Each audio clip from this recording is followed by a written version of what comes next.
Hello friends, मैं सोनू जाटव और स्वागत करता हूं आपका आपके अपने चैनल रेनबो एकेडमी में। तो दोस्तों, हमारी जो 10th-12th की ग्रामर की सीरीज चल रही है उसमें वॉइस के लिए एक ही छोटा सा पोर्शन बचा है, इंपेरेटिव वॉइस। ठीक है, इंपेरेटिव सेंटेंसेस की कैसे वॉइस बनाएंगे ये आज हम लोग सीखने वाले हैं। तो आइए दोस्तों स्टार्ट करते हैं। ठीक है, तो एक बात ध्यान रखिएगा कि आप जब इंपेरेटिव सेंटेंसेस की पहचान करना चाहते हो तो आपको जब इंपेरेटिव सेंटेंसेस की पहचान करनी है तो उनका स्ट्रक्चर ध्यान रखना। जब भी एक्टिव की बात करें, मैंने इंपेरेटिव सेंटेंसेस आपको सेंटेंस वाले वीडियो में बताया था, ये एडवाइस, रिक्वेस्ट या ऑर्डर इस तरीके की चीजों को डिनोट करते हैं ना। मतलब कि उनको बताते या तो सलाह देंगे या रिक्वेस्ट करेंगे या फिर ऑर्डर देंगे। इस तरीके के सेंटेंसेस को क्या कहा जाता है? हमारा इंपेरेटिव सेंटेंस कहा जाता है। और अगर मैं स्ट्रक्चर वाइज करूं बात, तो अगर इनको पहचानना है या तो वर्ब की फर्स्ट फॉर्म से स्टार्ट होगा या फिर डू नॉट के साथ वर्ब की फर्स्ट फॉर्म या आगे नेवर या ऑलवेज के बाद वर्ब की फर्स्ट फॉर्म लगी होगी, तो आप पहचान लोगे कि ये इंपेरेटिव सेंटेंस है। सीधी बात है कि स्टार्टिंग में सब्जेक्ट ना नहीं होगा, रेयरली होगा, लेकिन 90% चांस में आपको स्टार्टिंग में सब्जेक्ट नहीं मिलेगा।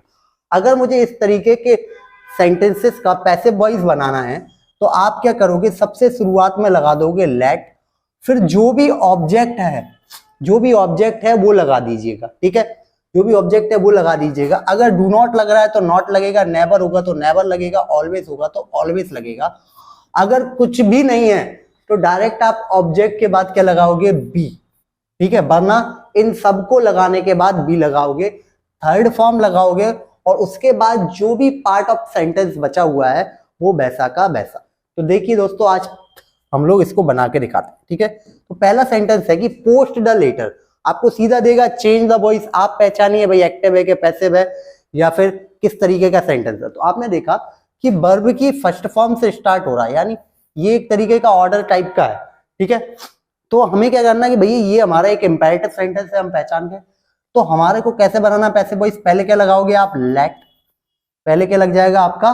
लेट लग जाएगा। ठीक है, फिर हमारा क्या आना? ऑब्जेक्ट। ऑब्जेक्ट क्या है? The letter. क्या है? The letter.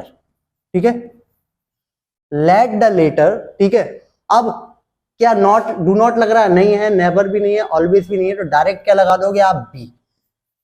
बी। और वर्ब की क्या लगा दोगे? Third form. पोस्ट की थर्ड फॉर्म क्या हो जाएगी? पोस्टेड।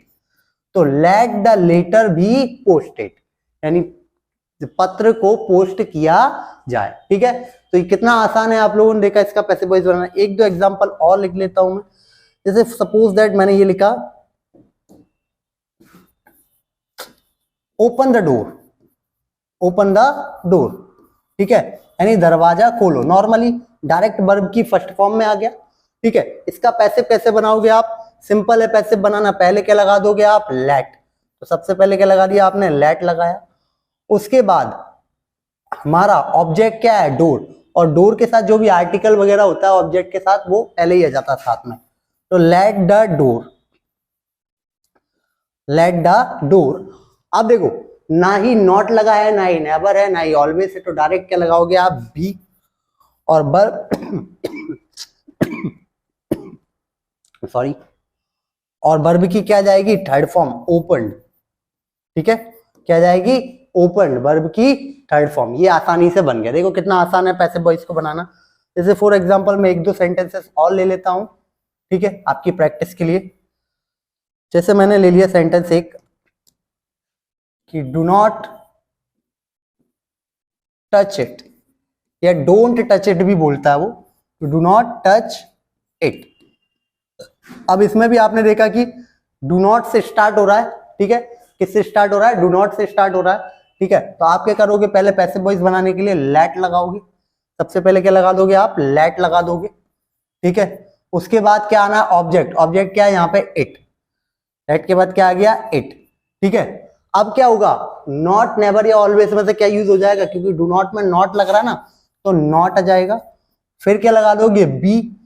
ठीक है, और थर्ड फॉर्म क्या हो गई? टच की, टच्ड। ठीक है, let it not be touched, इसे छुआ ना जाए। ठीक है, फॉर एग्जाम्पल एक और सेंटेंस ले लेता हूं मैं। जैसे मैंने लिखा कि नेवर टेल अ लाई। मैंने बोला नेवर टेल अ लाई। आपने देखा नेवर या ऑलवेज से स्टार्ट हो रहा है या डू नॉट के बाद फर्स्ट फॉर्म से स्टार्ट हो रहा है, तो कौन सा सेंटेंस हो गया ये? इंपेरेटिव सेंटेंस हो गया। उसका पैसिव वॉइस बनाने के लिए पहले क्या यूज करोगे आप? लेट लगाओगे। सबसे पहले क्या लगा दिया आपने? लेट, ठीक है। फिर ऑब्जेक्ट क्या है यहाँ पे? अ लाई, झूठ, ठीक है। लेट अ लाई। अब देखो नॉट नेवर ऑलवेज में से क्या जाएगा? नेवर। क्या जाएगा हमारा? नेवर, ठीक है। लेट अ लाई नेवर, फिर क्या लग जाएगा आपका? बी। और टेल की थर्ड फॉर्म हो जाएगी हमारी टोल्ड। टेल की थर्ड फॉर्म हो जाएगी हमारी टोल्ड। तो इसी तरीके से अगर ऑलवेज लगकर सेंटेंस आए तो आप यहां पर बीच में क्या लगा दोगे? ऑलवेज। आई होप सो ये बात तो आपको समझ में आ गई होगी। अब देखो एक सेंटेंस मैं बताता हूं आपको जो आपको दिक्कत देगा। जैसे कभी किसी भी सेंटेंस में आपका ऑब्जेक्ट ना दिया हो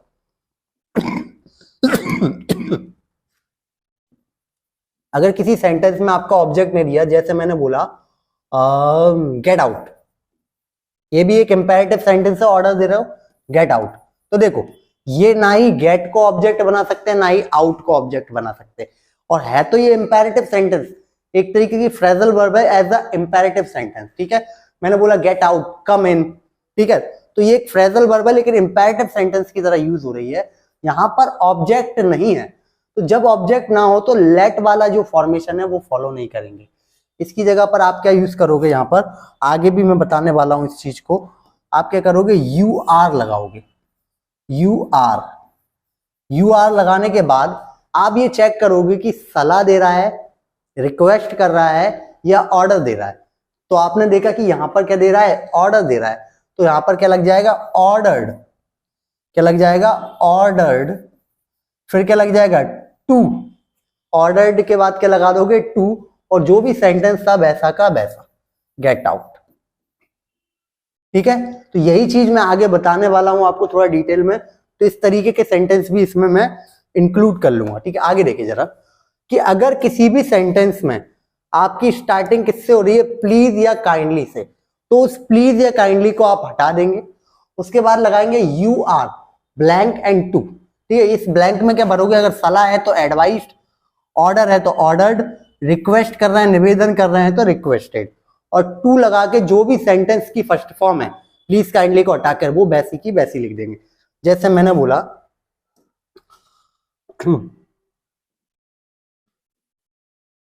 please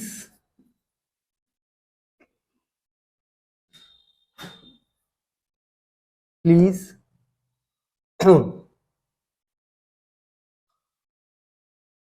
please take the medicine on time,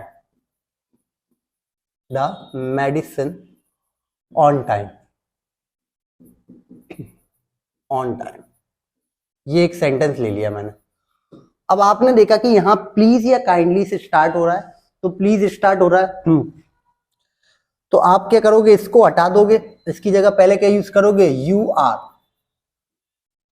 you are. अब एक बात बताइए, अगर आप किसी को दवाई समय पर लेने का बोल रहे हैं तो ये ऑर्डर होगा, रिक्वेस्ट होगी कि सलाह होगी? तो आपको समझ में आ रहा है कि ऑर्डर तो देंगे ही नहीं, है ना। दवाई समय पर लीजिए, ये क्या होगी? एक तरीके की सलाह होगी। क्या होगी? एडवाइस। क्या होने वाली है? ये एडवाइस। अगर एडवाइस है, अगर बोले कि भाई ऑर्डर क्यों दे भैया, मरना तो मर जा, मत ले समय पर टाइम पे, है ना। तो क्या बोलोगे? You are advised. यहां पे बीच में क्या जाएगा? एडवाइज्ड। You are advised. फिर क्या लगा दोगे आप? टू। प्लीज काइंडली तो हट ही जाएगा, यहां से टेक से लेके पूरा का पूरा टाप दो। Take the medicine on time, take the medicine on time, ठीक है। यानी दवाइयां समय पर लीजिए, आपको सलाह दी जाती है कि दवाइयां आप समय पर लीजिए, ठीक है। अब इसी तरीके से मैं एक और एग्जांपल ले लेता हूं। फॉर एग्जांपल मैंने एक सेंटेंस ले लिया, kindly give me some food, kindly give me some food. अब देखो यहां भी आपको प्लीज या काइंडली से स्टार्ट होता दिख रहा है, तो मैं प्लीज या काइंडली जो भी आता है उसको मैं हटा दूंगा, ठीक है। स्टार्ट कहां से करूंगा इसको? पैसिव वॉइस बनाने के लिए यू आर, क्या लगाऊंगा? You are. अब आप देखिए, अगर आप किसी से खाना मांग रहे हैं तो उसको ऑर्डर दे पाओगे? नहीं। सलाह तो है ही नहीं बिल्कुल, भैया खाना देने की सलाह तो दे ही नहीं रहा है। आप किसी से खाना मांग रहे हो तो एक तरीके से उससे क्या कर रहा है, रिक्वेस्ट। तो बीच में क्या जाएगा यहाँ पे, रिक्वेस्टेड, यू आर रिक्वेस्टेड। फिर क्या लग जाता है, टू। ये प्लीज या काइंडली वाला पोर्शन तो हट ही गया। आगे से देखा, ये गिव से लेके वर्ब की फर्स्ट फॉर्म से लेके पूरा टाप दो। Give me some food, give me some food, ठीक है। अगर आप देखना चाहो तो इस तरीके से भी बोला जाता है कि प्लीज डोंट मेक नॉइस, या फिर मैं बोल सकता हूं प्लीज गेट आउट बोल देता हूं, मैं नॉर्मल बोल देता हूं प्लीज गेट आउट।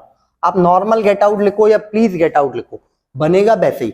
अब आप कभी कभी किसी को ऑर्डर भी दे रहे होते हैं लेकिन प्लीज करके दे देते हो, तो ये प्लीज या काइंडली लग रहा है। उसके बाद क्या लगाना है अपन को, यूज की जगह यू आर। अब जब बाहर निकलने के लिए किसी को दोगे तो क्या होगा, ऑर्डर होगा। तो you are ordered, you are ordered, फिर क्या लग जाएगा, to get out, to get out, ठीक है। अगर यहाँ पे प्लीज नहीं भी लग रहा होता तो यहाँ बिना ऑब्जेक्ट के तो भी आपको इसी स्ट्रक्चर के बेस पे बनाना है, ठीक है। आई होप समझ में आया होगा अच्छे से। अब आगे देखें, अगर प्लीज या काइंडली के साथ डू नॉट लगाया तो उसे हटा के सेम काम करना है, बस इस टू से पहले नॉट लगा देना है, ठीक है। यहाँ बीच में कोई एडवाइज्ड, ऑर्डर्ड या रिक्वेस्टेड आएगा। जैसे मैंने बोला प्लीज डू नॉट साउट, यानी कृपया चिल्लाइए मत, ठीक है। यहां एक तरीके का ऑर्डर ही है ना, किसी को चुपचाप रहने को कहा जा रहा है, उससे रिक्वेस्ट ज्यादा देर तक नहीं कर पाओगे, आप उसको क्या दोगे, ऑर्डर, ठीक है। तो यहाँ प्लीज या काइंडली को हटा दोगे, क्या लगेगा, यू आर ऑर्डर्ड, बीच में लगा दिया ऑर्डर्ड, यहां तक तो सेम है। लेकिन डू नॉट लग रहा है तो यहां पर क्या लगा दोगे आप, नॉट, और फिर वही टू वाला, टू के बाद वर्ब की फर्स्ट फॉर्म कहाँ है, ये शाउट है फर्स्ट फॉर्म, तो you are ordered not to shout. समझ में आया। अगर प्लीज काइंडली के साथ डू नॉट लगा है तो आपको क्या करना है, ठीक है। अब इसके अलावा मैं नॉर्मल सा ये लेता हूं, एक सेंटेंस मैंने लिया, कम इन, क्या बोल दिया मैंने, कम इन। क्या इसमें, ठीक है, क्या इसमें आपको किसी भी प्रकार का ऑब्जेक्ट दिख रहा है, नहीं दिख रहा। एक फ्रेजल वर्ब है लेकिन इसको इंपेरेटिव सेंटेंस की तरह यूज किया जा रहा है, ठीक है। अगर आप किसी को आने के लिए बोल रहे हो तो भी अनुमति दे रहे हो, मतलब ऑर्डर की बात चल रही है ना, आपको अंदर आने का आदेश दे दिया गया है, ठीक है।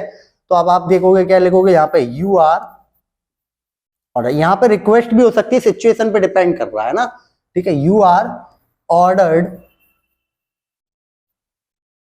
ठीक है, you are ordered to come in, ठीक है। तो अब आप ये बात ध्यान में रख सकते हो कि जहां ऑब्जेक्ट नहीं होगा तो वहां यू आर वाला ही स्ट्रक्चर फॉलो होगा, और जहां इंपेरेटिव सेंटेंस में ऑब्जेक्ट होगा वहां पर लेट वाला स्ट्रक्चर फॉलो होगा। आई होप सो बातें समझ में आई होंगी अच्छी तरीके से, ठीक है। तो आई होप सो आपको वीडियो पसंद आई होगी। अगर पसंद आई है तो शेयर करें, ज्यादा से ज्यादा अपने दोस्तों को शेयर करें, उनके एग्जाम में बहुत ही ज्यादा हेल्पफुल रहने वाली है। तो नेक्स्ट वीडियो में मिलेंगे, तब तक के लिए बाय दोस्तों।